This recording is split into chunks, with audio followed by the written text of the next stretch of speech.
bang mas gusto ng mga babae yung mabilis na paghagod o mabagal? For today's vlog, yan po yung ating pag-uusapan. Pero bago yan, mag-subscribe ka na po muna. Maraming salamat. God bless po. So, dito sa video na ito, Lods, may nagtanong sa akin, ma'am, ano nga bang gusto ng mga babae, no? Mabilis o mabagal na paghagod, no? Alam nyo kasi, Lods, no, kami mga babae, no? Siyempre, no, kapag kaumpisa pa lang ng pagjejerjeran, medyo mabagal pa yung paghagod nyo. No? Normal yon na talaga ka naman dadaan ka sa part na yun na mabagal and then pabilis ng pabilis yung paghagod, di ba? So, syempre, sa umpisa, hindi ka pa lang masyadong natatalapan dyan eh. And then, kapag natatalapan ka na, pabilis ng pabilis yung hagod mo, di ba? So, syempre, Lods, sa tanong mo na yan, no, ang gusto ng mga babae, yung mabilis.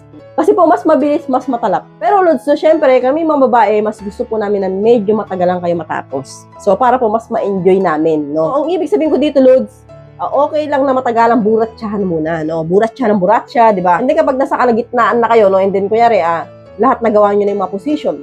And then, doon mo na dapat i-enter. And then, bilisan mo na yung paghagod. So, sa ganun paraan, Lods, no, yung matagalang buratsahan, no? And then, pagkatapos yung magburatsahan, and then, mabilis na paghagod na yung gagawin mo, doon po, enjoy na po ang babae doon, no? So, kailangan sa buratsahan, medyo magbababad po muna kayo. Pero pagdating po sa paghagod, kailangan mabilis. So, doon po talaga mas nag-enjoy ang babae, yun sa talaga nga naman. Kasi pag mabilis, Lods, no, ang babae sunod-sunod din ang ungol.